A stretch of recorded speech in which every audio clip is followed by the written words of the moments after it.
Good morning, student. Today our 11th standard biozoology topic is kingdom Animalia. This topic we see the today topic name is tissue level of organism. Okay, already you know what are the basic of classification. It is one of the main things of basics of classification. Already we discussed level of organization and cellular level of organization. Today we discuss about the tissue level of organization. In some animal cells that perform similar function and aggregate to form a tissue. Okay, then cells of a tissue integrated in a highly coordinated fashion to perform a common function due to the presence of nerve cell and sensory cell. This tissue level of organization is exhibited in diploplastic animal like cnidarians. The formation of tissue is the first step towards the evolution of body plane in the animal's hydra, that its name is hydra cylindris. Then organ level of organization.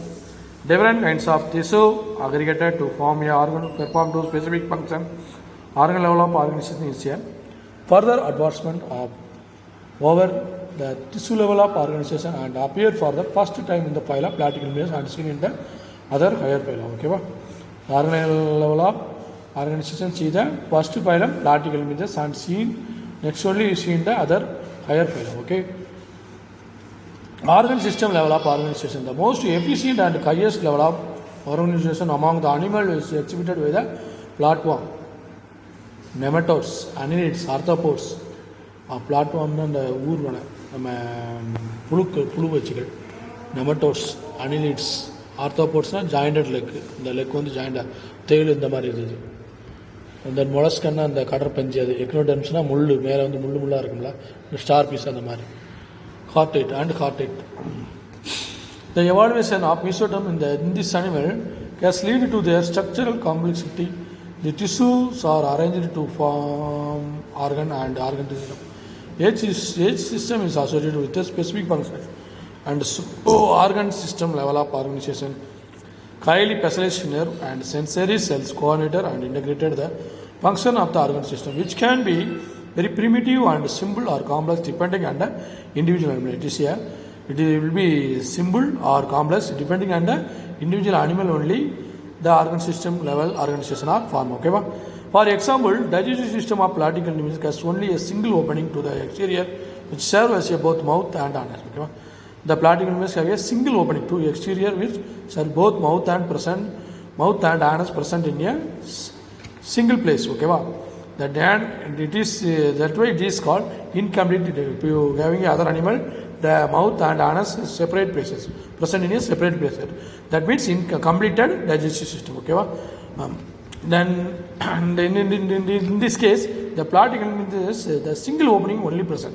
That means the anus mouth present in a same place. Okay, and hence it is called incomplete digestive system. From Ascalipithecus to Chordate, all animals have to complete digestive system with two opening, the mouth and anus. Okay, some of the Ascalipithecus to Chordate and all animals and complete digestive system two opening, anus and mouth, and having a separate opening. Okay, then similarly the circulatory system in two types.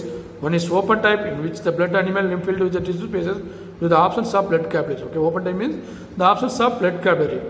Then for example, arthropods, mollusca, echinoderms, and in the closed type, in which blood is circulated in the blood vessels of circulate through the blood vessels diameters, that means artery, vein and capillaries.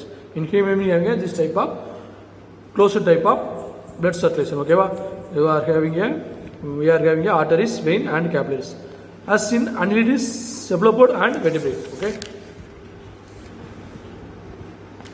then diploplastic and triploplastic organisms. During the embryonic development, the tissue and organ animal originate 2 or 3 embryonic germline. Okay, the embryonic covered with some of the layer. It will be 2 or 3. Okay, and the basics of the organism origin of development, animals are classified into categories diploplastic and triploplastic. Okay, first we see about the diploplastic. Diploplastic animal means animals in which cells are arranged in a 2 embryonic layer, the external ectoderm and internal endoderm. The 2 layer only, that is Already you know, three types of layer are ectoderm, endoderm and mesoderm.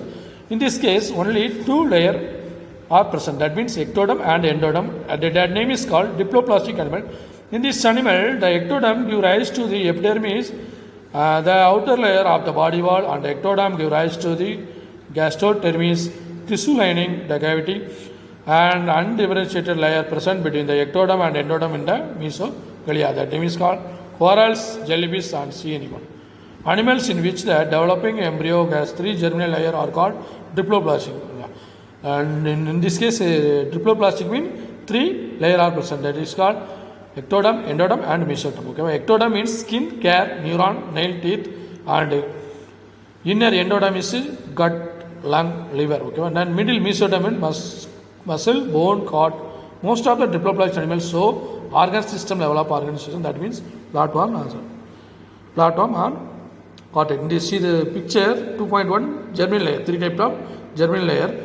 In the case of diploplastic, only two layer, ectoderm and endoderm only present. In the case of diploplastic, the three layer are present. Okay, endoderm, ectoderm and mesoderm. These are the difference between ectoderm, diploplastic and diploplastic layer. Okay. Then today homework is organ level of organization and organ system level of organization. Then third one is diploplastic and what is the differentiation between diploplastic and triploplastic. All of you write this homework and send my WhatsApp individually. Thank you, student.